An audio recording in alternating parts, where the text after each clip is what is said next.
야고보서 1장 그리고 2절, 4절, 그다음에 12절, 그리고 5장 7절, 11절. 우리가 오늘부터 5주 정도 야고보서 우리를 전체에 걸쳐서 핵심적인 주제를 요약해서 강의를 하겠습니다. 오늘 제목은 고난과 영광에 대해서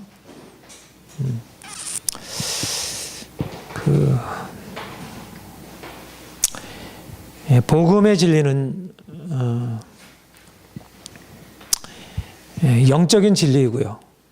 그래서 우리가 그 복음을 이해하기가 쉽지가 않습니다.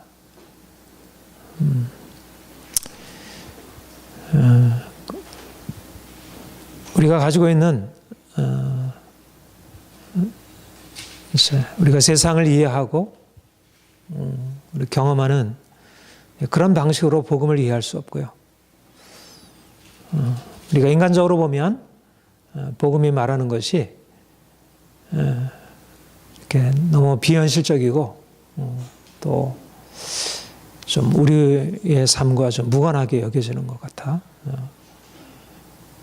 그러나 복음은 아주 실질적이고 우리의 구체적인 삶을 근본적으로 바꿔줄 수 있는 그 안에 엄청난 능력을 가지고 있습니다.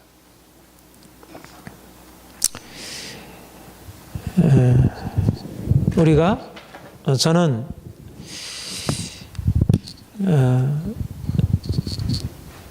그러니까 복음을 우리가 듣고 복음에 대해서 우리가 많이 이해하고 알고 있는데 복음이 우리의 실제의 삶에 이게 능력으로 역사하는 힘으로 복음이 우리의 삶에 들어와서 실질적으로 그 복음으로 인해서 복음 자체는 우리가 가지고 있는 인간적인 생각을 뛰어넘고 있는데 그게 복음이 우리에게 이해가 되고 알려지면서 실제적으로 우리에게 변화를 가져. 그런데 이제 실제적인 변화가 오려면 그에 앞서서 먼저 변화되어야 할 영역이 있습니다. 그게 뭐냐면 우리의 마음이에요. 우리가 현실을 살아가게 되는 것은 우리가 가지고 있는 이 마음이 어떻게 현실을 바라보느냐에 따라서 이제 우리의 삶이 이제 결정이 돼요. 그러니까 대부분의 경우에 어디에 문제가 있느냐면 우리가 복음에 대해서 가지고 있는 우리의 복음에 대한 이해와 실제 삶을 이끌어가는 우리의 마음에 분리가 있는 거예요. 내가 말씀을 이해하고 말씀을 듣고 하나님께 기도하고 찬양하고 할 때는 그러니까 우리 안에 마치 두 가지 마음이 있어요. 두 가지 마음이. 그러니까 내가 하나님을 향해서 나아가는 마음 따로 있고 현실을 살아갈 때 가지고 있는 마음이 따로 있는 거예요. 그러니까 하나님을 예배할 때는 하나님이 전능하시고 전능하신 하나님이 승리하셨네. 모든 것을 다 할 수 있고 이런 우리가 하나님을 향해서 나갈 때 가지고 있는 우리의 생각과 우리의 현실 삶에서 우리가 부딪히면서 살아가는 때 우리가 거기에 반응하는 우리의 마음이 분리가 되어 있는 거예요. 그것이 바로 오늘날 복음이 우리의 삶의 능력으로 나타나지 못하는 이유입니다. 그러니까 중요한 거는 이 복음에 대한 이해와 현실을 살아가는 그것을 이끌어가는 이 마음이 이게 하나가 돼요. 이게 연결이 돼야 돼요. 그래서 복음이 이 안으로 들어와서 우리의 마음을 바꾸고 그래서 복음으로 인해서 바뀌어진 그 생각, 복음으로 바뀌어진 그 마음을 가지고 현실을 바라보고 우리가 현실을 그렇게 살아가야 하는 것입니다. 그러니까 너무나 많이 들어왔잖아요. 근데 그렇게 들어왔는데 왜 현실이 바뀌지 않을까? 우리의 현실적인 삶에 왜 그렇게 영향력들이 없을까? 내가 말씀에 대해서 듣고 아는 것과 집에 가서 아이들 가지고 씨름하고 돈 문제 가지고 씨름하고 이러저러한 현실에 많은 관계들을 붙들고 씨름하는 것이 같지가 않은 거예요. 그래서 이것이 하나가 되는 은혜가 있기를 바랍니다. 이게 하나가 돼야 돼. 그럼 역사가 일어나요. 근데 이제 너무 이게 둘이 분리되게 된 게 너무 오랫동안 이렇게 살아왔어요. 너무 자동적으로 교회에 딱 와서 하나님을 예배할 때는 하나님을 향한 영이 열려가지고 예배하고 딱 이제 문 밖에 나갈 때는 그건 또 이렇게 한쪽 구석에도 거기 쌓아두고 실제적으로 현실을 살아갈 때 필요한 우리의 생각과 우리의 마음을 가지고 거기에 반응하고 그러니까 여러분들이 말씀을 많이 듣는 게 중요한 게 아니라 이것을 하나로 만들어야 돼. 하나로. 그래서 이제 실제적으로 이 말씀을 들은 대로 실제적으로 살아봐야 돼요. 실제적으로 적용을 하고 살아봐야 돼요. 우리 지난주에도 여러분들이 그 말씀드렸죠. 지난 주일도 말씀드리고 지난 수요일도 말씀드렸어요. 저는 그런 생각을 해요. 오늘날 과학기술로 인해서 이 사회, 우리가 삶의 형편들이 얼마나 달라졌어요. 아는 것이 힘이 되었잖아요. 실질적으로 놀라운 변화를 가져다 주잖아요. 과학은 실제적인 힘이에요. 과학은 그냥 아는 게 아는 것으로 그치지 않잖아요. 내가 과학에 대해서 이해한 것이 기술로 그게 드러나고 그 기술이 우리의 실제적인 삶을 바꿔주고 있어요. 근데 복음은 교회 안에서만 통용되는 거예요. 삶의 영역에 들어가서는 과학기술보다 못해. 그러니까 점차적으로 이제 현실적인 삶을 위해서 복음이 다 포기가 되고 있는 것입니다. 복음은 우리가 돈 버는 거나 우리의 삶의 평안이나 성공 모든 것에 있어서 다 기초가 돼야 하고 기본이 돼야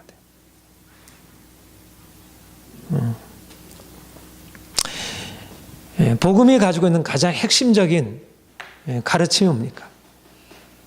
고난을 통한 영광이에요. 우리가 지난 주일 이제 부활주일 이제 고난과 주님의 죽으심과 부활에 대해서 했습니다. 죽음을 통해서 영광에 들어가는, 고난을 통해서 영광에 들어가는 것. 이게 복음의 핵심이에요. 죽음과 부활이 고난과 생명, 고난과 영광이 이 복음의 가르침이 우리의 삶에 들어와서 우리가 실제적으로 고난과 영광, 죽음과 부활의 삶을 우리의 삶에 적용하고 기대하는 것입니다. 이게 믿음이에요. 우리가 일반적으로 사람들이 살아가는 것과 그리스도인이 살아가는 것이 같습니까? 전혀 다른 거예요. 사람들에게는 고난이라고 하는 것은 끝이에요. 근데 우리는 고난은 시작이에요. 생명을 위한 시작이에요. 접근이 다른 거예요.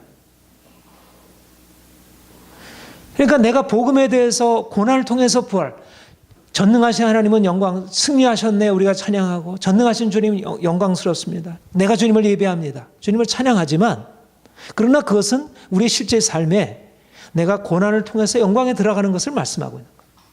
근데 내 삶에서 내가 고난을 통해서 영광에 들어가는 것에 대하여 기대함이 없고 그것을 적용하지 않으면 우리가 주님을 예배하고 찬양하고 기도하는 것은 아무런 힘과 능력이 없습니다.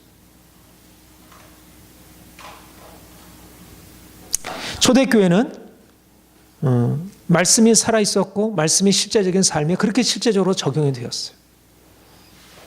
바울이 그렇게 전했고 바울이 세운 교회가 그렇게 살았고 베드로가 그렇게 전했고 베드로가 세운 교회가 그렇게 살았고 야고보가 그렇게 전했고 야고보가 세운 교회가 그렇게 살았고 히브리서가 그렇게 전하고 히브리 저자가 세운 교회가 그렇게 삶을 산 것입니다. 요한이 전한 복음이 그랬고 그들이 그런 삶을 살았고 초대교회는 복음과 삶이 분리가 되어 있지 않았어요. 그런데 오늘은 복음은 우리에게 고난과 부활을 말하고 있지만 그러나 사람들은 고난 없는 영광을 붙들고 있는 것입니다. 그러니까 복음의 능력으로 나타날 수가 없죠. 복음이. 그러니까 교회는 점점 축소되고 아무런 능력도 없어지게 되는 것입니다. 그러니까 우리가 지극히 단순한 복음으로 돌아가서 다시 살아요. 다시 살아요. 우리가 사실 말씀을 아는 게 문제가 아니고 사는 게 문제입니다. 말씀대로 사는 게 문제예요. 말씀을 모르는 게 아니고 말씀을 알고 있는데 말씀대로 살지 않는 거예요. 말씀을 믿질 않는 거예요. 삶에서 믿질 않는 거예요. 삶에 적용하지 않는 거예요.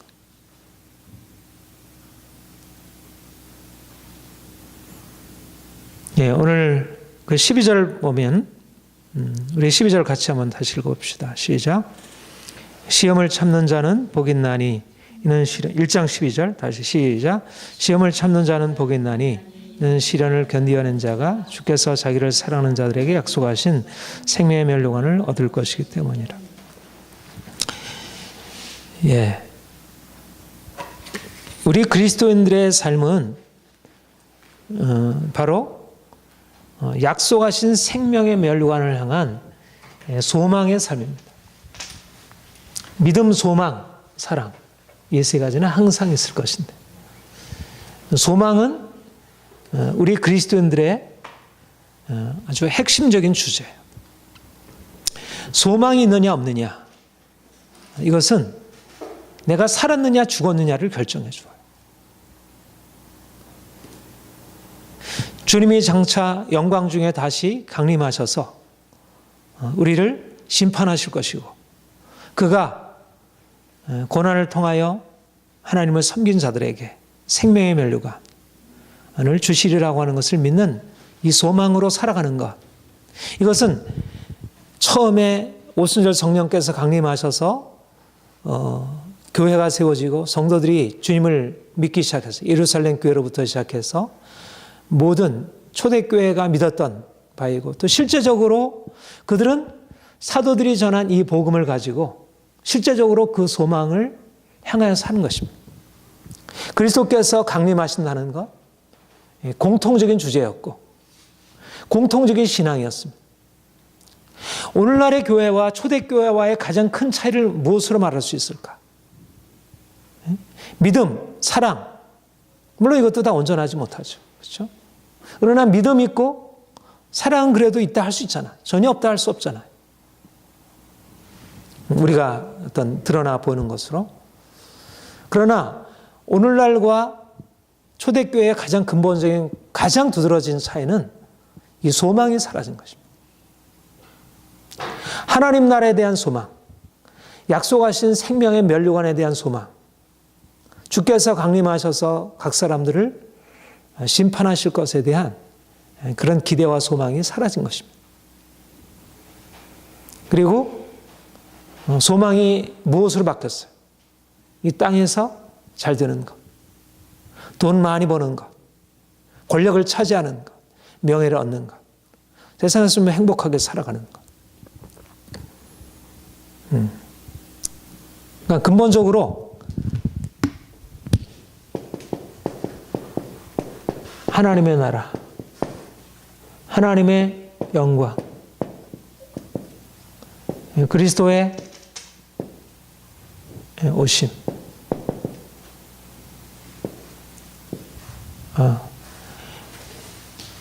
여기에 우리의 궁극적인 우리가 이 땅에서 아무리 많은 것을 누리고 산다 하더라도 하나님이 우리에게 주실 그 엄청난 기업, 모든 기쁨의 궁극, 모든 만족의 궁극이 거기에 들어있는 그 하나님 나라의 영광. 사도 베드로, 요한, 야고보, 바울 사도, 모든 성도들, 그들이 열정적으로 주님을 믿고 섬기고 복음을 전하고 했던 그들의 궁극적인 방향성은 바로 주님께서 다시 오시리라고 하는 것이고 그가 오셔서 그들이 주를 위하여 고난받고 그들이 그런 믿음으로 행할 때 그들을 위해서 엄청난 영광을 주시려는 그 한 가지 소망으로 그들이 행했던 것입니다. 그들의 일관된 목표, 그들이 가지고 있는 일관된 목표는 주께서 오셔서 그들을 영원한 영광으로 이끄실 것이라는 것. 우리의 시민권은 하늘에 있는지라. 주께서 강림하실 것이고 우리의 낮은 몸이 그의 영광의 몸의 형체와 같이 변케 하시리라. 우리가 뒤에 있는 것은 잊어버리고 앞에 있는 것을 향하여 주께서 위에서 부르신 부름의 상을 위하여 쫓아가노라. 그러니까 하나님 나라의 영광이 그들의 눈에 밝히 보이게 되고 그 인생의 목적을 그들을 향해서, 그러니까 이제까지 자신들이 추구하고 있었던 모든 세상의 영광과 행복과 이 모든 것들은 다 뒤로 하고 그것은 다 잊어버리고, 그러니까 비전이 바뀌어진 것이죠. 하나님 나라의 영광의 비전이 바뀌어진 것이 눈에 보이는 그런 영광이 아니라 주께서 부활하신 주님이, 영광의 주님이 오셔서 그들에게 행하실 그 엄청난 것이 그들에게 보여지고 믿어지고 그것을 향해서 나갔던 것이.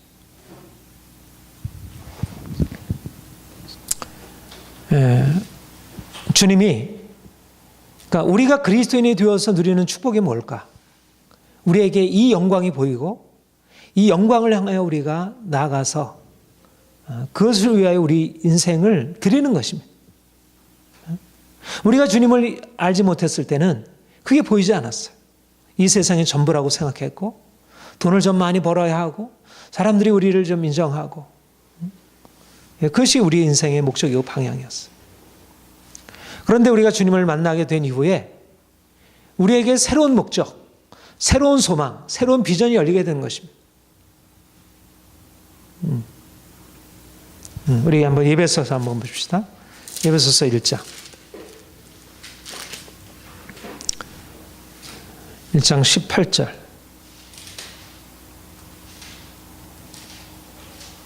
같이 읽겠습니다. 시작. 너의 마음 눈을 밝히사 그의 부르심의 소망이 무엇이며 성도 안에서 그 기업의 영광의 풍성이 무엇이며 그의 힘의 위력으로 역사심을 따라 믿는 우리에게 부으신 능력의 지극히 크심이 어떠한 것을 너로 알게 하시기를 구하노라.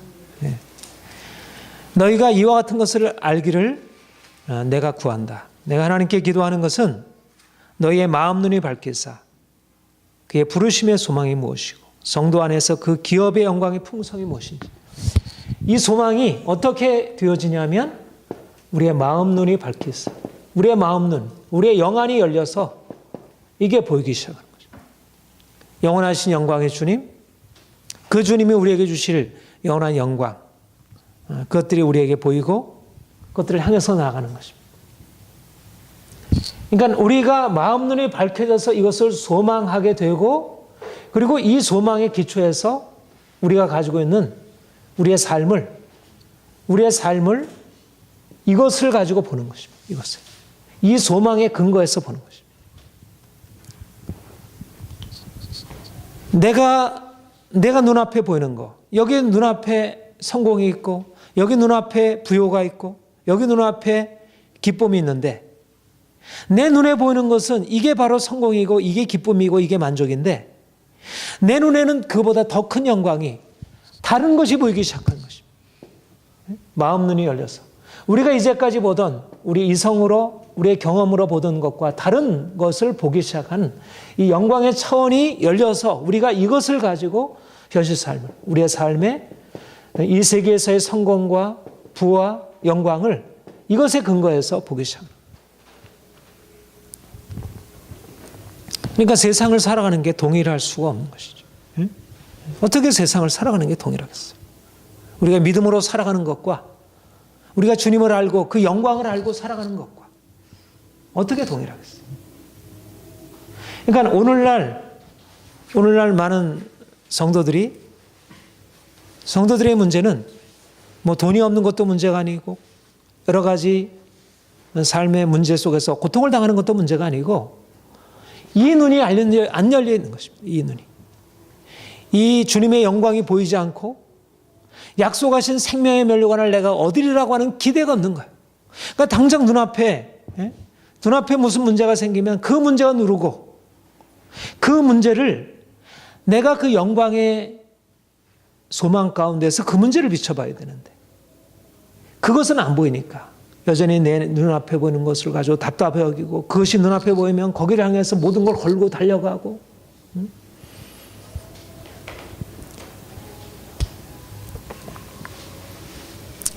그러니까 우리에게 오늘날 필요한 것은 이 소망이 보다 선명하게 되는 것. 우리가 주님께 간구하기를, 하나님, 내 마음 눈이 열려서 주님의 부르심의 소망을 알기 원하고, 그 기업의 영광의 풍성하심이 어떠한 것을 내가 깨닫기 원합니다. 그게 마음의 전부가 되어지더라는 거예요. 영이 깨어나는 것입니다. 영적으로 깨어나서 그게 너무 분명해지는 거예요. 사람들 앞에는 눈앞에 보이는 성공이 크게 보이는데, 내가 마음 눈이 밝혀지면서 그게 아무것도 아닌 것으로 보여지고, 그것들 다 내려놓고 버리고 영광을 향해서 달려가는 것.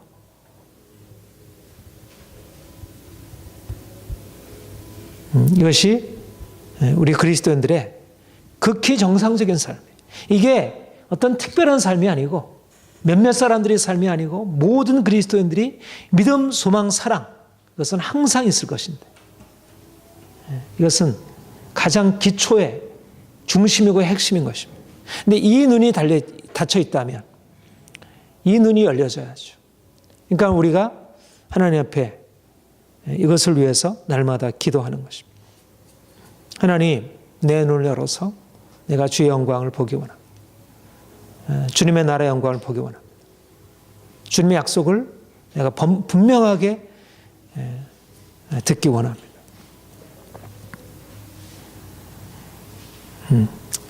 그런데 우리 본문을 다시 보면 이 영광을 향한 비전, 소망의 삶은 많은 시험, 시련을 건드리는 것입니다. 현실적으로 생각할 때 사실은 하나님 나라의 영광을 향한 것이 우리의 삶에 어떤 행복과 자유함보다 고난을 가져다 준다는 것. 그런데 그 고난이, 근데 중요한 사실은 뭐냐면, 그러니까 우리의 소망의 삶과 이 땅에서의 고난이, 그러니까 하늘의 영광이고, 하늘에서 영광이고, 이 땅에서는 고난, 땅에서는 고난. 그리고 이 땅에서의 고난이 하늘의 영광을 가져오는 것으로. 시험을 참는 자는 복이 있나니 견디어낸 자는 자기를 사랑하는 자들에게 약속하신 생명의 면을 얻으리라. 하나님이 우리를 위해서 고난을 통하여 영원한 생명의 면류관을 주시라는 것. 현재 고난은 장차 나타날 영광과 좋게 비교할 수 없도다. 로마서 8장 18절. 우리가 잠시 만난 환난에 경한 것이 지극히고 영원한 영광에 중요한 것을 우리에게 이루게 하미니. 고린도후서 4장 17절. 그러니까 고난은, 우리가 이 땅에서 당하는 고난은 장차 나타날 영광을 위한 것이고, 지금의 고난은 지극히 작고 가벼운 것이지만 앞으로 당할 영광은, 앞으로 주어질 영광은 지극히 크고 영원한 영광. 그러니까 우리가 이 땅에서, 그러니까 이게 차이인 것입니다. 우리의 영안이 열려지게 되면서 보이게 되는 게 뭐냐면, 우리가 이 영안이 닫혀 있을 때는 이 땅의 고난이 크게 보이고, 이게 너무 무거워 보이고, 이것이 답답해 보이고, 이것이 견딜 수 없어 보이고, 우리가 이것 때문에 죽을 것 같고, 우리의 가난이나 우리의 질병이나 인생의 여러 가지 문제들이 너무나 크게 다가오는 거예요. 그런데 영광이 우리에게 다가오면서 우리에게 비춰지는 것은 환난에 잠시 받는 것이고요, 환난에 가벼운 것이. 당시에 사도 바울이나 당시에 초대교회 성도들이 받은 것이 가벼운 것이었습니까? 가벼운 거 아니었잖아. 그들이 옥에 갇히고 매맞고 모든 것을 다 빼앗기는. 우리가 지금 그런 고난 안 당했잖아. 우리가 옥에 갇히고 사람들한테 우리의 목숨을 위협받는 그 고난 안 당하잖아. 근데 우리는 그런 이러저러한 작은 고난 앞에서도 두려워하고 떨고 그 앞에서 쩔쩔매고 있는 거예요. 그렇게 지금 우리가 생존 자체가 위협될 만한 그런 고난은 없잖아요. 그러니까 무슨 차이냐면, 영안이 열려서 하나님의 영광을 보게 될 때 이 땅의 고난이 작아 보이고 가벼워 보이게 된다는 것입니다. 그리고 오히려 이것은 작을 뿐만 아니라 오히려 이것은 장차 나타날 지극히 크고 영원한 영광을 위한 것이라는 사실을 알게 되는 것입니다. 그러니까 고난이 그냥 고난이 아니죠. 고난의 의미가 달라지는 거지. 그러니까 무엇이에요? 그러니까 우리가 예수를 믿는 삶이 세상에서 성공해서 편하게 사는 삶이 인생의 성공적인 삶인가? 그렇지 않다는 거예요. 오히려 고난이 없는 삶은 오히려 문제가 있는 삶이라는 거예요. 우리의 삶이 고난을 통해서 그분의 죽음에 참여함으로 그분의 영광에 이르는 것인데 고난이 없는 것이 이상하다는 거예요. 그러니까 근본적으로 오늘날 우리의 생각에 전환이 필요한 것입니다. 내가 영광의 주님을 바라보고 장차 나타날 생명의 약속을 바라보고 내가 기꺼이 고난 안에 참여하여 내가 어찌하든지 죽은 자 가운데서 부활에 이르려 하느니 주님의 죽으심을 본받아 내가 부활에 이르려 하느니 우리의 영광이 우리에게 소망이 부활이라면 우리의 소망이 영광이라면 주의 생명의 멸망 안에 우리가 참여하는 것이라면 우리가 그 목표에 이르기 위해서 우리가 거쳐야 할 죽음의 과정, 고난의 과정, 깨어짐의 과정을 기꺼이 받아들이는 거예요. 그러니까 목표가 뭐냐에 따라 우리의 소망이 뭐냐에 따라서 우리의 삶의 방식과 우리의 기대가 달라지는 거예요. 우리가 고난을 피하는 삶이 아니라 우리 오히려 고난 안으로 깊이 들어가는 것입니다. 목적을 위해서 살아가는 거예요. 그러니까 우리가 이전에 우리가 살아왔던 삶의 목적, 우리의 삶의 평안과 만족과 유익을 위해서 살았던 삶이 아니고 이제는 오히려 기꺼이 주를 위해서 그런 것들을 포기하고 내려놓고 이제 오직 주의 나라 영광 위하여 우리가 살아가는 것입니다. 일심으로 달려가는 거예요. 내가 이 복음을 증거하기 위해서 나의 생명을 조금 더 귀한 것으로 여기지 아니하노라. 사나 죽으나 주의 영광을 위하여 내가 살든지 죽든지 내 몸에서 그리스도께 존귀케 되려 하나니. 중요한 것은 우리가 고난을 통해서 영광에 이르는 이 새로운 패러다임을 우리가 배우는 것입니다. 우리가 소망이라고 하는 것을 붙들게 되면 우리의 이제까지 우리가 고난 없이 이 땅에서 부요와 영광과 행복과 이게 모든 것의 평가 기준이었는데 우리 사도들과 같이 초대교회와 같이 이제는 우리의 삶의 목표는 뭐냐면 고난을 통해서 영광에 들어가는 것. 이거는 초대교회든지 지금이든지 동일한 것입니다. 그러니까 오늘날도 교회가 능력으로 세상을 향하여 힘을 발휘하려면 이 패러다임이 생겨야 돼. 이것이 다시 주어져요. 이 잘못된 패러다임이 바뀌어야 돼. 성공과 행복을 추구하는 신앙의 패러다임이 바뀌어야 돼. 이거 내려놔야 돼. 고난을 통해서 영광에 들어가는 이 새로운 패러다임으로 들어가요. 예수님이 그 길을 가셨잖아요. 우리가 주님의 그 영광에 참여하는 거잖아요.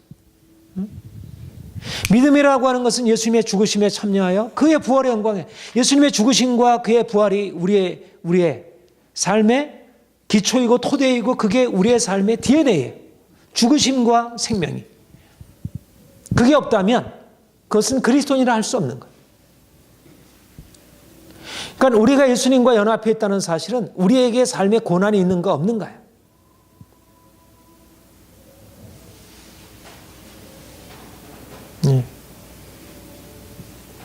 칭찬과 영광과 존귀를 얻기 위해서 우리가 불같은 시험을 당하는 것. 그러니까 우리가 지금 현재 당하는 고난이 사실상 무슨 큰 이렇게 대단한 것입니까? 우리가 슬퍼할 것은 우리가 고난당하고 있다는 사실이 아니고 우리가 그 영광을 바라보지 못하고 거기에 눌려있다는 사실을 우리가 슬퍼해야 할 사실이에요.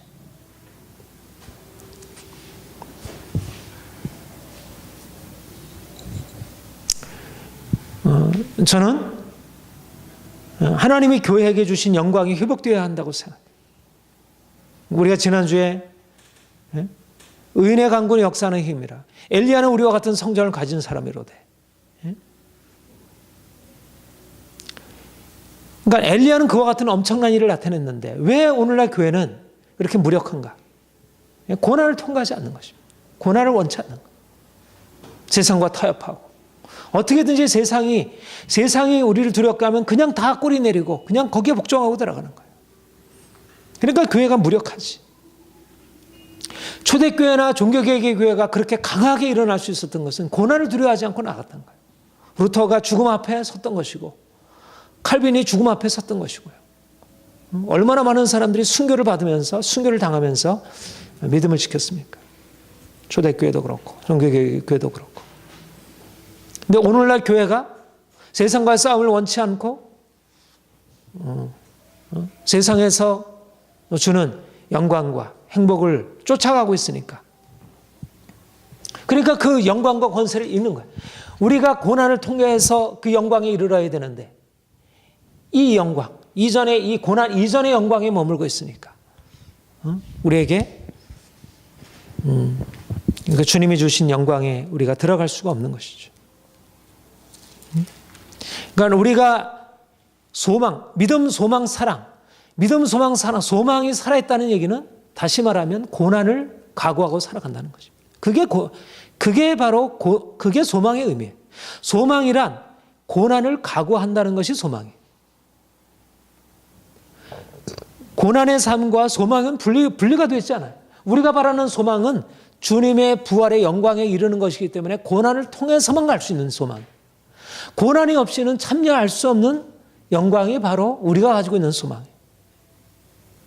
세상 과학자들이 누리는 소망도 아니고 세상 연예인들이 누리는 소망도 아니고 세상 정치인들이 누리는 소망도 아니고 세상 사업가들이 누리는 그런 소망이 아니고 우리의 누리는 소망은 예수님이 십자가를 통해서 이루신 그 영광의 그 길이에요. 십자가가 아니면 갈 수 없는 길이에요. 그러니까 우리가 소망을 가지고 있다는 얘기는 다시 말하면 내가 죽음의 과정에 들어가겠다는 얘기예요. 이제까지 살아왔던 내 삶을 포기하고 고난을 기꺼이 받아들이고 그게 우리의 소망의 의미예요.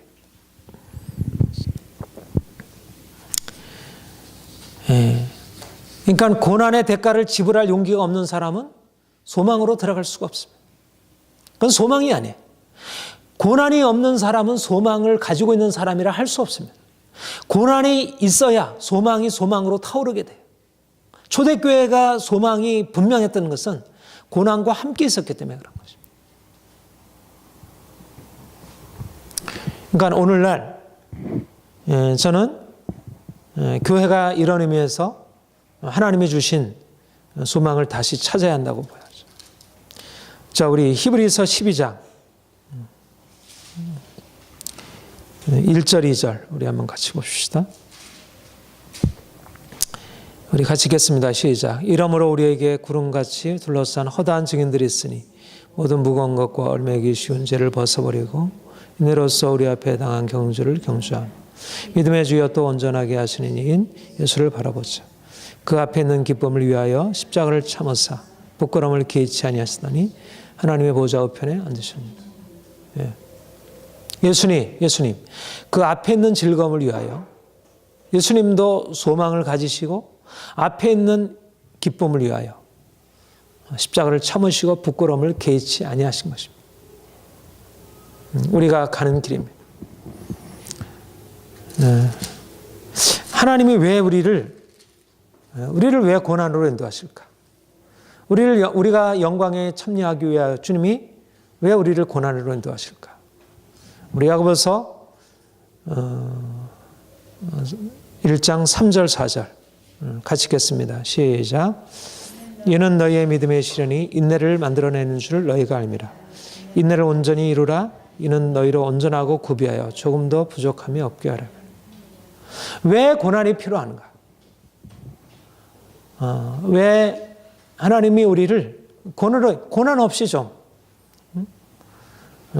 편하게 영광에 참여하면 좋지 않을까? 왜 고난이 필요할까? 여기 답에 나와 있죠? 이는 너희로 온전하고 구비하여 조금도 부족함이 없게 하려 함이라. 우리를 연단하시는 것입니다. 우리를 주님의 인격으로 거룩한 형상으로 새롭게 빚으시는 것입니다. 우리가 주의 영광에 참여하기 위하여 고난이 필요한 이유는 이 고난을 통해서, 고난 그 자체는 죽음이지만 고난을 통해서 무엇이 생성되냐면 우리 안에 주의 인격이, 새로운 인격이, 온전하고 구비하여 조금도 부족함이 없는 주님의 인격, 성품이 그 안에 만들어지는 것입니다. 이것이 우리가 고난을 통과해야 할 목적인 것입니다. 이유인 것입니다.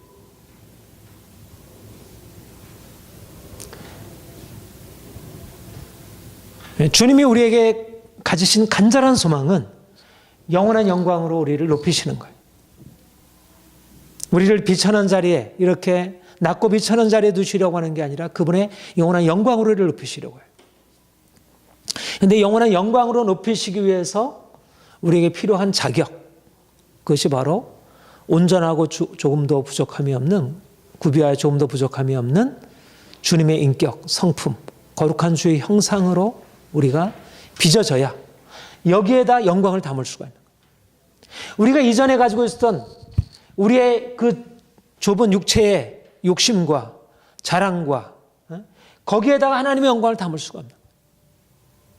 이게 깨어지고, 이게 고난을 통해서 깨지고 우리 안에 예수님의 인격, 성품이 빚어지고 만들어지는 것입니다. 이게 주의 생명이에요.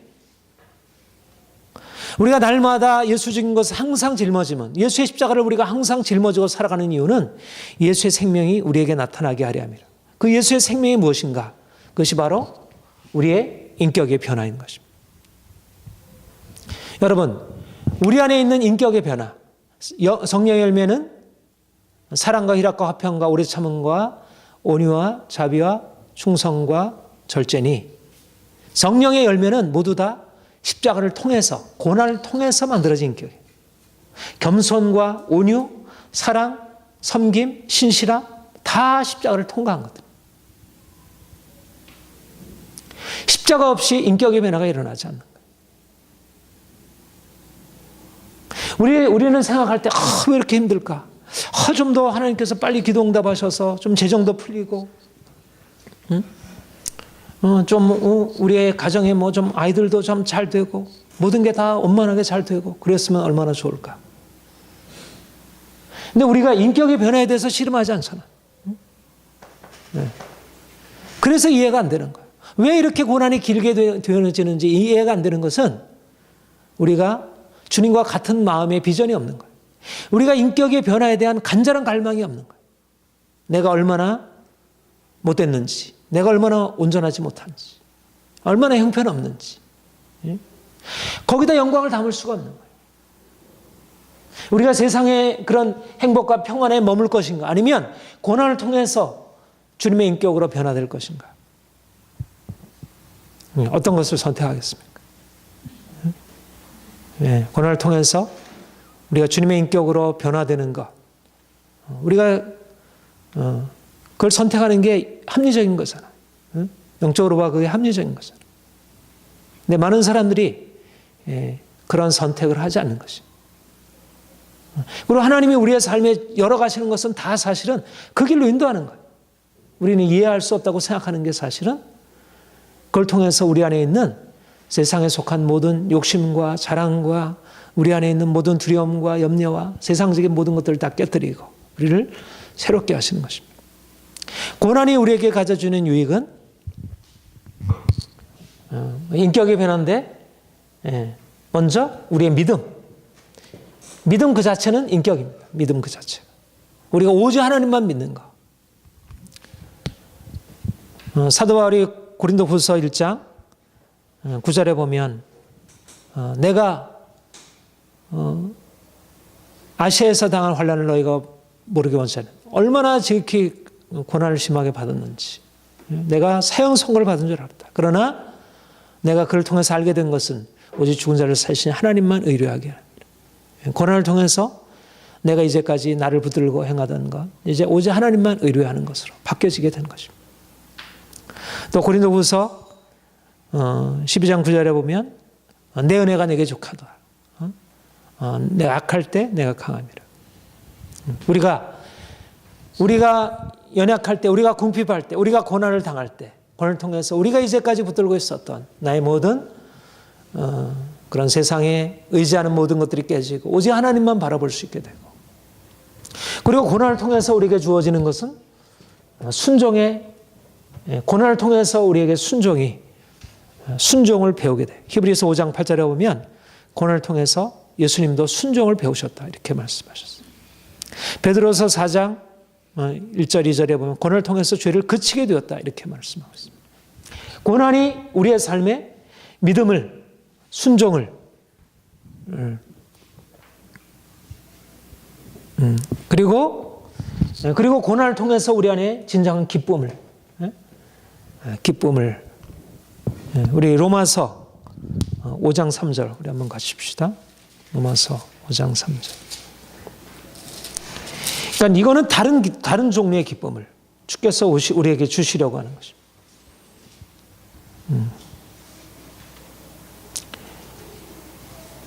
5장 3절 같이 읽겠습니다. 시작. 다만 이뿐 아니라 우리 환난 중에서도 즐거워하나니 이는 환난은 인내를, 인내는 연단을, 연단은 소망을 주는. 환난 중에서도 즐거워하나니 하나님의 영광을 바라보고 환난 중에서도 즐거워하는 것, 환난 중에서도 기뻐할 수 있는 것, 이게 얼마나 놀라운 인격이에요. 여러분, 인생의 고난을 당할 때 자신의 고난도 다른 옆에 있는 사람들의 고난 너무나도 우리를 무겁게 하고 힘들게 만들잖아요. 근데 그 고난이 우리를 기쁨을 빼앗아 가잖아요. 우리 안에 있는 자유를 빼앗아 가잖아요. 근데 그것이 우리를 빼앗아 가는 게 아니고 우리가 더 하나님 바라보게 되고 하나님께 온전히 순종하게 되고 우리 안에 세상에 알지 못하는 기쁨과 즐거움을 주신다는 것입니다. 8장, 로마서 8장 봅시다. 우리가 잘 아는 8장 35절부터 37절 같이 읽겠습니다. 시작. 누가 우리를 그리스도의 사랑에서 끊으리요? 환난이나 공고나 박해나 기근이나 적신이나 위험이나 칼이라. 기록된 바 우리가 종일 주를 위하여 죽임을 당케 되며 도살을 양같이 여김을 받았나이다 한 것 같으니라. 그러나 이 모든 일에 우리를 사랑하신 이로 말미암아 우리가 넉넉히 기는, 그러니까 이런 인격입니다. 이게 하나님의 사랑을 경험하게 되고 환난이나 공고나 박해나 기근이나 적신이나 위험이나 칼이라. 어떠한 상황도 어떠한 여건도 깨뜨릴 수 없는 강한 인격으로, 담대함으로, 누구도 흔들 수 없는 그런 사람으로 주께서 바꾸시는 거예요. 고난이 무익한 게 아니라 고난이야말로 인생에 얻을 수 없는, 고난이 아니면 인생에 얻을 수 없는 그런 엄청난 변화를 우리를 정금과 같이 우리를 바꾸시는 것입니다. 우리를 정금과 같이, 우리를 금은 보석으로 우리를 주께서 바꾸시는 것. 우리가 기대하는 것은 고난 없이 그냥 편하게, 우리가 가난하고 병들고 인생의 여러 가지 문제에 장애 부딪히고 많은 것을 잃어버리게 되고 빼앗기게 되고 그랬을 때 그것이 우리에게 손해가 아니라는 것입니다. 우리가 주님을 바라보지 못했을 때는 그것이 손해지만 우리가 주님의 관점에서 바라보게 되면 그것이야말로 우리에게 장차 나타날 영광을 주실 수 있는 그 엄청난 보화를 우리에게 이미 쌓아가는 것입니다. 그게 바로 오늘날 사람들이 그런, 오늘도 이제 누가 국회의원이 될는지 이제 판가름이 나겠지만 그 국회의원 당선된 사람들 얼마나 즐거워하고 기뻐하겠습니까? 그 세상. 그런데 그 사람들이 그렇게 되기까지 얼마나 많은 시련의 과정을 거쳤어야겠어요. 이 세상의 영광을 얻기 위해서도. 그런데 그들이 그 영광을 얻기 위해서 그 시련의 과정을 거치면서 그들 안에 만들어진 뭐가 있다. 지적인 능력이든 그들의 강인한 인격이든 무엇이든지 이 세상의 영광을 위해서도.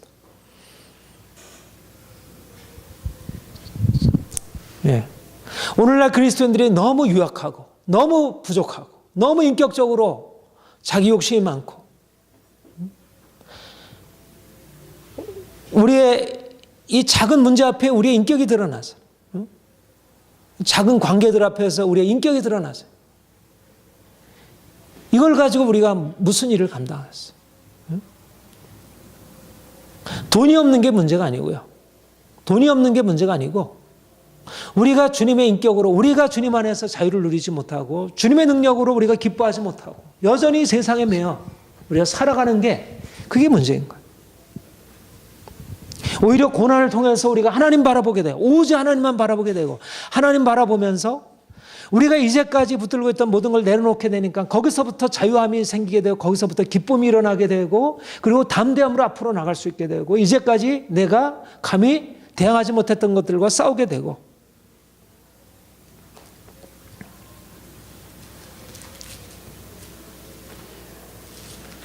그리스도인들이 인간적으로 세상을 쫓아가다 보니까 인간적으로도 세상보다 못한 것입니다. 우리가 세상의 길에 서지 아니하고 오직 주님 바라보고 나아갈 때 세상에 감당할 수 없는 그런 사람들로 변화되는 것입니다. 베드로전서 5장 10절 같이 읽어봅시다.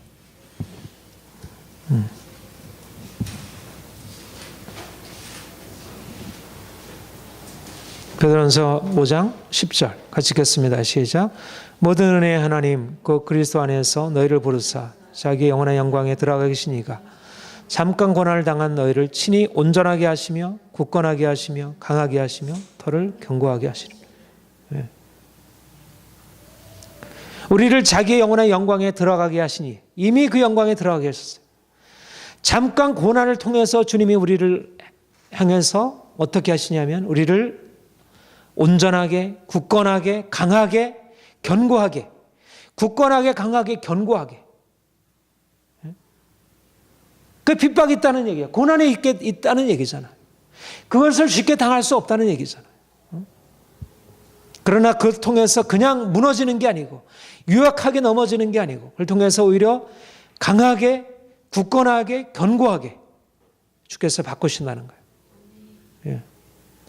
고난은 우리에게 무익한 게 아니라 해로운 것이 아니고 오히려 고난이야말로 우리가 얻었던 어떤 이 세상의 평안함과 행복보다 우리를 위해서 하나님이 행하시는 엄청난 축복의 통로인 것입니다. 우리가 바라는 것은 이 세상에서의 꿈, 세상에서의 부와 영광과 행복과 그런 아름다움이 아니고 우리는 이것을 넘어서서 이 땅에서 주의 영광에 참여함으로 인격으로 변화되어서 주님께서 주실 영원한 영광에 들어가는 것.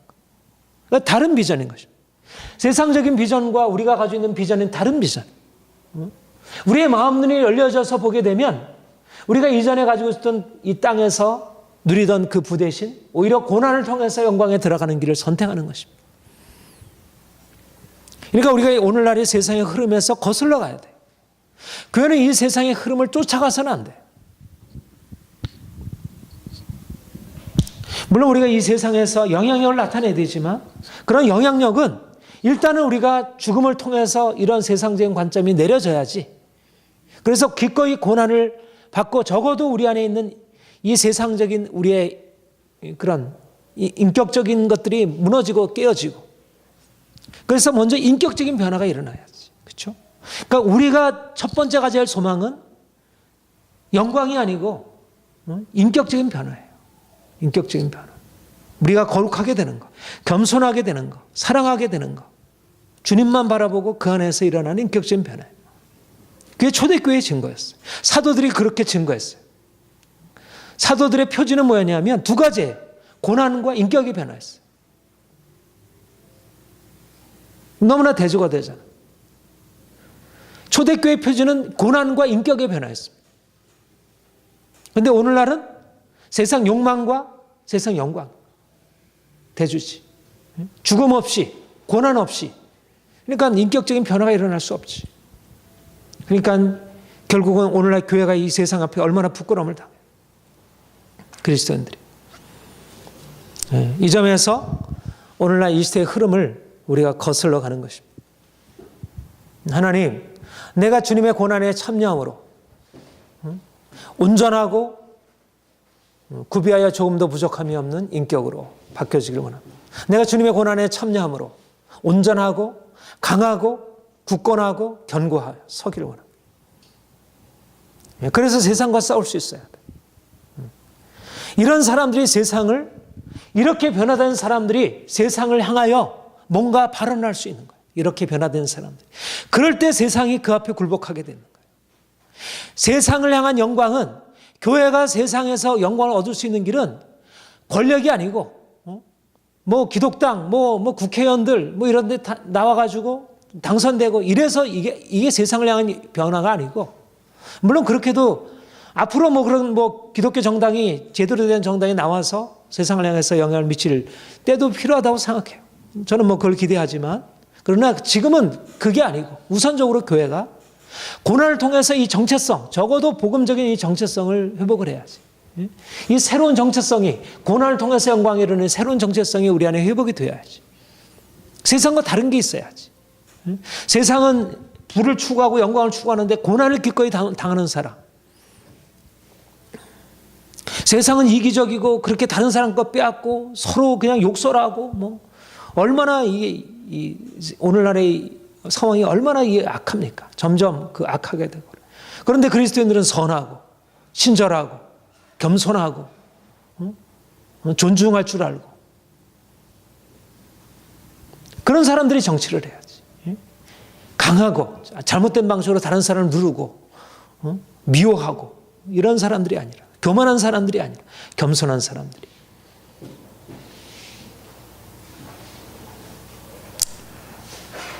그러니까 그리스도인들이 그런 의미에서 고난이 필요하다는 것입니다. 초대교회는, 그때는 뭐 초대교회니까 그때는 아직은 우상숭배가 만연해 있었고 사람들이 뭐 아직은 개화되기 이전이었으니까 그래서 고난이 있고, 지금은 다 뭐 과학기술 모면 발달하고 다 민주주의가 발달해서 더 이상 지금 고난이 없는 게 아니고, 그때나 지금이나 고난은 필수적인 거예요. 고난을 통해서 우리의 인격이 다듬어지는 거예요. 인격이. 세상에 속해 있는 인격이. 우리가 주님을 향하여 우리가 눈이 열려지게 되고, 주님을 향하여 눈이 열려져야 주님이 우리에게 오셔서 우리 안에 있는 묶임을 푸시는 거예요. 우리의 욕심을 깨뜨리고 우리의 염려를 깨뜨리고 우리의 두려움을 깨뜨리고 우리를 강하게 하고 담대하게 하고.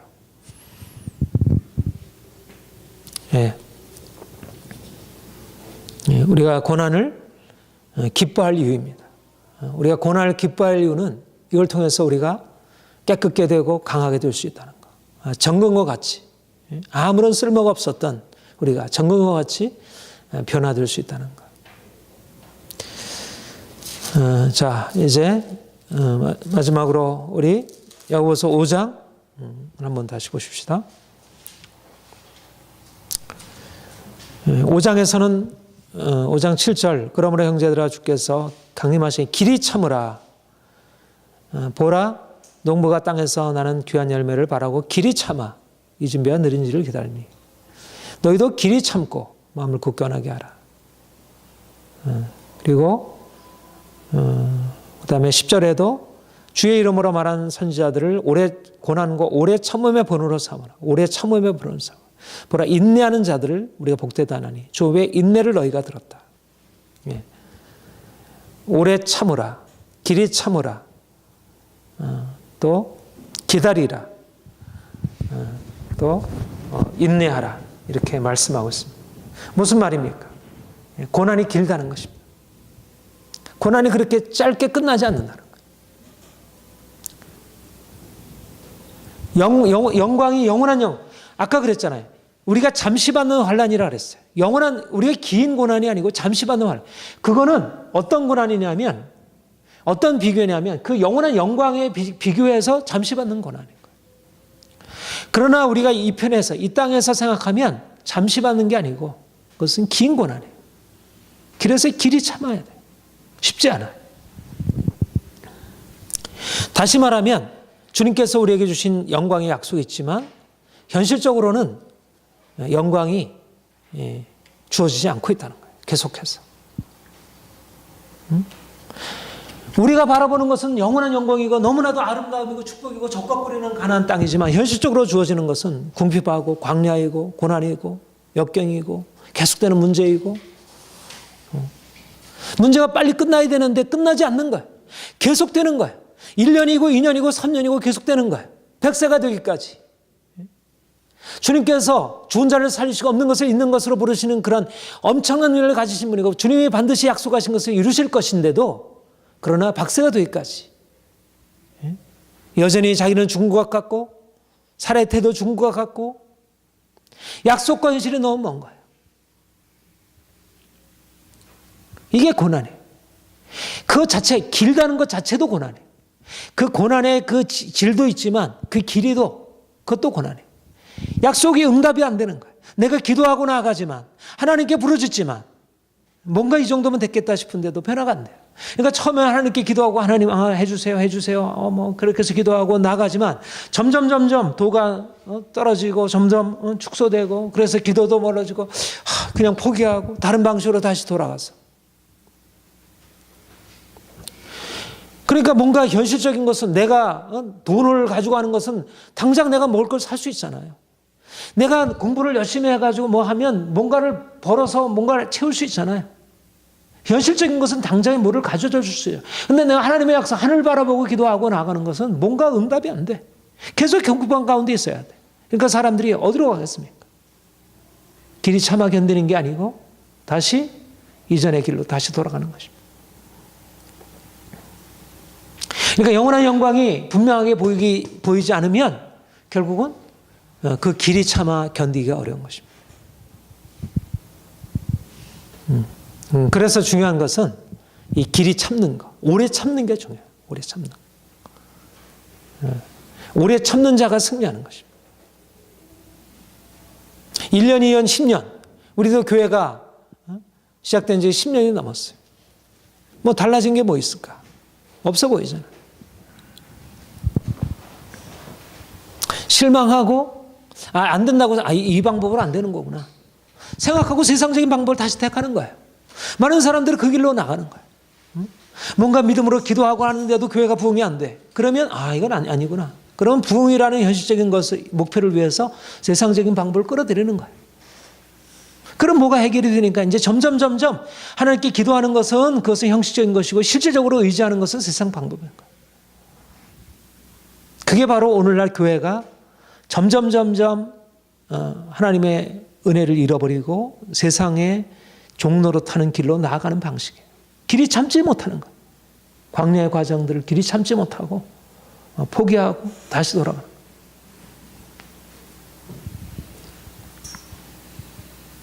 거예요. 중요한 것은 이 광야의 과정에서 실망치 않고 끝까지 고난을 끝까지 인내하면서 그 안에서 하나님이 행하시는 이 역사.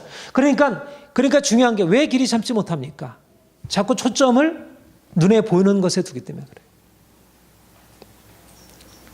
초점을 내 믿음에다 두고 지난주에도 설교했지만 우리 안에 생명의 증거는 나타난 증거가 아니에요.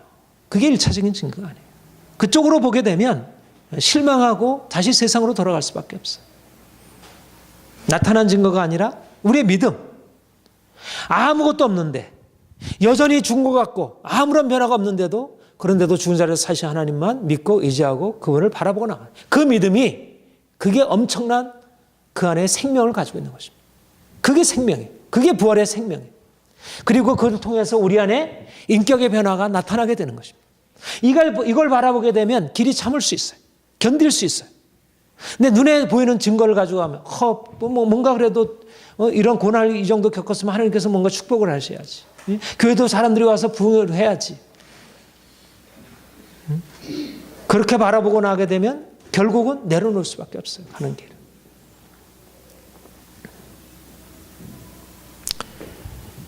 믿음으로 주님께서 우리 안에 일하시고 있음을 봐야 되고 그리고 아무리 이 과정이 길다 하더라도 주님이 그 약속하신 것을 지키시라는 것 이것을 의지하는 것입니다. 그러니까 중요한 것은 약속하신 하나님이 신실하시다는 거예요. 히브리서 10장 23절 봅시다. 히브리서 10장 23절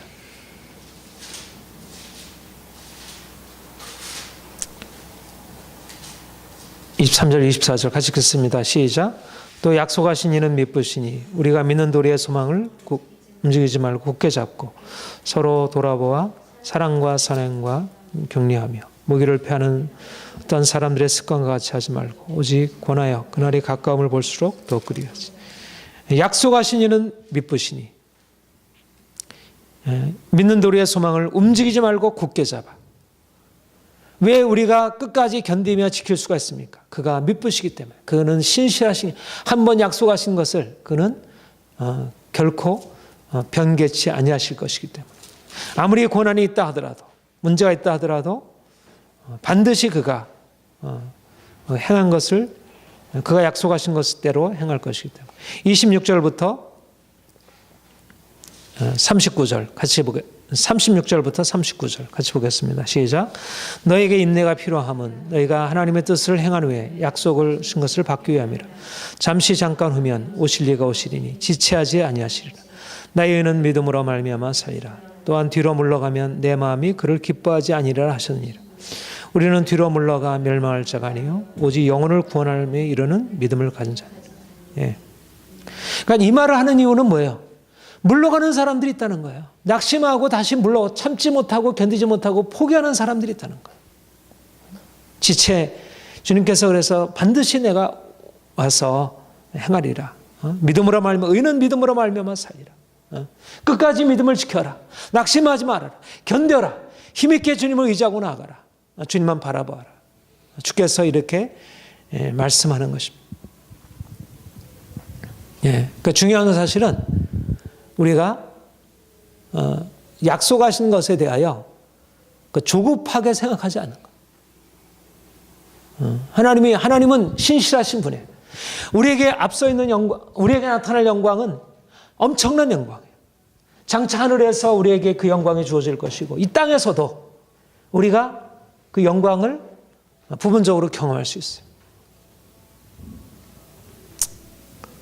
그런데 이 영광에 들어가는 것은 그렇게 쉽게 되지 아니하고 오랜 시간이 필요한 것입니다.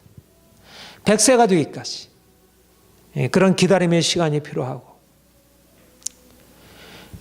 그러니까 우리가 극복해야 할 가장 신앙의 약점이 뭐냐면 너무 조급하게 하나님의 그 큰 영, 아니 이 세상에서도 내가 대학에 들어가기 위해서도 내가 국회의원이 되고 내가 사업에 성공하기 위해서도 그 오랜 시간을 견디면서 참고 우리로 나가는데 우리가 얼마나 오랜 시간을 참고 견뎌야, 사실은 물론 이게 우리가 하는 일 아니죠. 우리가 할 수도 없는 일이지.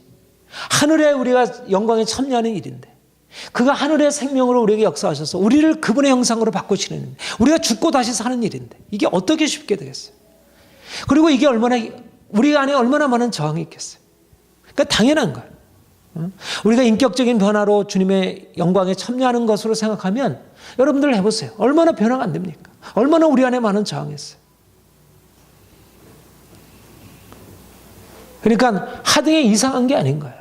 우리가 그 영광에 참여하는 게 더딘 것이, 우리가 현실적으로 삶에서 뭔가 이렇게 큰 변화가 빨리빨리 일어나가지고 우리가 그렇게 자유롭게 되는 게, 그게 안 되는 게 그게 하등에 이상한 게 아니에요. 그건 너무나 당연한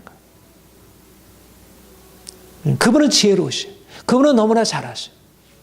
우리가 그 영광으로 들어가게, 만약 우리를 빠르게 그리로 인도하려면 우리를 아주 강한 권한으로 인도하시겠지. 완전히 죽음으로. 그래서 우리가 정말 감당할 수 없도록. 그러면 빨리빨리 진행이 될 수 있겠지. 그럼 여러분들 어때요? 그건 감당하지. 지금도 죽겠다고 생각하는데. 빠르려면 좀 더 심해야 하고, 좀 편하면 좀 길고, 둘 중에 하나인 거야. 이 조급증이 문제입니다. 신앙에는 조급증이 문제예요. 세상에서도 빨리빨리 직행해서 되는 일이 없어요. 모든 것은 다 단계가 있고 그 행한 대로 되는 거지. 그렇게 갑자기 되지 않아요. 그러니까 나타나 있는 어떤 외적인 우리의 삶의 문제들과 이런 고난에 대해서 하등의 그것을 문제시할 필요가 없어요. 문제시할 필요가 없어요. 우리는 오직 뭐만 바라보면 돼요? 우리가 주님께서 주실 영광만 바라보면 되고, 주님 안에서 우리가 나타날 이 변화만을, 이것만 붙들면 돼. 그러니까 우리의 초점은 영적인 것 가운데서 초점을 우리의 믿음과 우리의 인격적인 변화와 그걸 통해서 주님께서 주실 영광을 향해서만 눈을, 시선을 고정시키고 계속 그리로 나가는 거예요. 시간이 오래 걸리든 우리가 빨리빨리 진행되든 그 점에서 우리가 이제까지 그러니까 현실적인 것을 우리가 붙들게 되면 빨리빨리 우리나라 빨리빨리 됐잖아요. 우리가 빨리빨리 이렇게 돼가지고 우리가 이게 살기 좋은 나라 됐잖아요. 정치도 변화되고 빨리빨리 해가지고 경제도 부흥하고 빨리빨리 해서 문화도 보고 그럼 빨리빨리 해가지고 우리 신앙도 성장하고 빨리빨리 해가지고 하늘 영광도 경험하고. 근데 그런 건 없는 거예요. 오래 참고 기다리고 우리가 인내하면서 나가는 거예요. 그러니까 두 가지가 필요해요. 두 가지가 내가 하늘 영광을 놓지 않는 것입니다. 내가 주님의 주께서 우리에게 약속하신 바 그 놀라운 영광을 놓지 않는 거예요. 그것에 대해서 우리의 시선을 결코 놓지 않는 거예요. 그리고 현실을 받아들이는 거예요. 고난의 시간을 받아들이는 거예요. 이게 바뀌어지지 않고 이게 여전히 주님께서 약속하신 것들이 지금 당장에 현실화되지 않는다고 해서 그게 하나님이 역사하지 않는 게 아니고 또 그 믿음이 없어서 그런 게 아닌 거예요. 물론 어떤 부분에서 믿음이 없어서 그렇죠. 믿음이 없어서 그렇지만 그 믿음조차도 우리가 그렇게 빨리빨리 진행할 수가 없는 거예요. 그러니까 너무 조급하게 생각하지 말고 우리가 우리 자신의 변화 또 우리 자녀들의 변화에 대해서도 그렇게 생각하는 거예요. 저는 그렇게 생각해요. 우리 교회도 답답하죠. 좀 더 이렇게 성도들이 좀 더 영적으로 더 일어나고 그래가지고 교회도 뭔가 이렇게 역동적으로 좀 변화되고 근데 다들 만만디 다들 그냥 가고 있으니까 뭔가 이렇게 빨리빨리 해가지고 여러분 기도도 시키고 그럼 얼마나 좋을까. 그렇게 해볼까요? 그럼 역동적으로 될 것 같죠?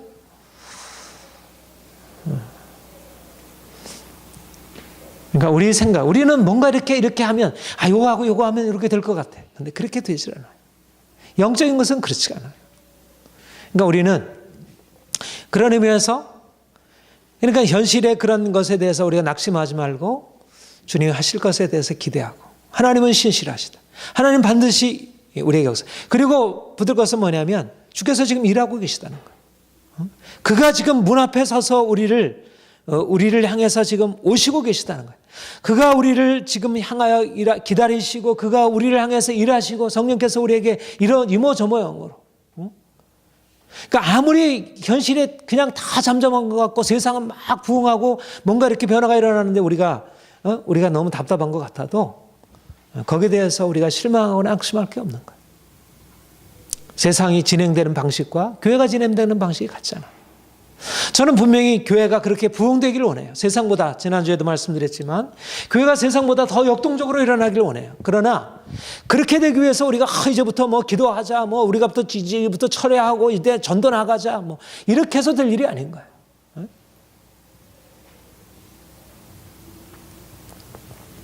그러니까 중요한 것은 하나님이 우리에게 행하신다는 거예요. 우리가 길이 참고, 그러니까 우리가 그러니까 조급한 마음이 생기면 뭘 자꾸 하려고 해. 조급한 마음이 생기면 자꾸 뭘 하려고 해. 그러니까 신앙적으로도 뭘 자꾸 하려고 해. 근데 조급함으로 행하는 것은 하등의 열매를 가져오지 못해. 하등의 열매를 가져오지 못해. 하려고 하는 게 아니라 주께서 하실 일을 기다리는 것입니다. 이게 다른 거예요. 주님이 우리를 위해서 행하시는 거예요. 그리고 기도하고 낭망치 말고 기도하고 계속해서 믿음으로 바라보고 중요한 것은 염려함으로 행하는 것보다 믿음으로 인정하면서 잠잠히 있는 게 필요해요. 염려하면서 행하는 것은 하등의 변화를 가져다 주지 못합니다. 그거는 하나님의 역사를 오히려 가로막는 거예요. 길이 참고 기다리는 게 하나님의 일에 동참하는 것입니다. 지금 우리에게 필요한 것은 하나님이 우리를 위해서 행하신 일이지 우리가 하나님을 위해서 행하는 일이 아닙니다. 우리는 아무리 빨리 해도 하나님의 오심을 앞당길 수가 없어요. 성령께서 우리를 위해서 행하신 일에 우리가 하등에 우리가 도움을 줄 수 없어요. 우리의 기도도 우리의 전도도 어떤 것도 하나님의 행하심을 우리가 앞당겨낼 수 없어요. 우리에게 필요한 것은 하나님께서 우리를 위해서 행하신 것을 인정해드리고 소망을 갖는 거예요. 그래서 그것 때문에 기쁨이 일어나야 돼. 기쁨 때문에 움직여야 돼. 염려 때문에 움직이는 게 아니라 주님이 하시겠구나. 이 귀한 것들을 하나님께서 내게 주셨네. 그래서 그 기쁨을 가지고 움직여야 돼. 그러면 변화가 있어요. 믿음, 소망이 먼저 전제가 돼야지 우리의 행동이 믿음, 소망을 대신할 수는 없는 것입니다.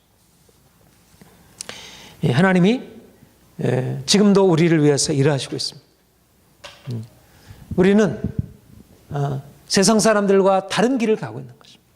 항상 기억해야 할 것은 우리가 이 땅에 사는 동안 세상 사람들이 가는 길과 전혀 다른 길을 가는 거예요. 우리는 많은 면에서 비슷한 것을 가지고 있지만 우리는 전혀 다른 것을 바라보고 있고 전혀 다른 방향을 향해서 나아가고 있는 거예요. 사람들이 어리석다고 생각하는 그 길을 선택하는 것이고 사람들이 지혜롭다고 생각하는 것을 버리는 것이고 하나님이 우리를 그분의 영광에 이끄실 것입니다.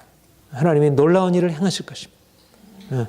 저는 이 복음이 우리에게 믿어지고 한 사람 한 사람이 이 복음을 가지고 믿고 이대로 행하게 되면 그 복음을 통해서 놀라운 변화가 일어나기 시작해요. 오늘날 많은 사람들이 자신들이 믿고 있는 것 따라서 영향력을 행사하고 있는 거예요. 다 과학을 믿고 있는 사람은 그걸 가지고 행하고 있고 근데 복음을 믿는 사람들이 없는 거예요. 사람들이 오늘날 복음을 믿고 그대로 행하는 사람들이 없는 거예요. 복음이 가지고 있는 엄청난 능력을 현실화시키려고 하는 사람들이 없는 거예요. 그런데 하나님이 이제 우리를 통해서 하나님이 그 일을 행하실 것입니다. 우리가 더 주님의 고난에 참여하고 그래서 부활의 영광에 참여하고 또 오늘날 교회를 그렇게 이끌어가길 원합니다.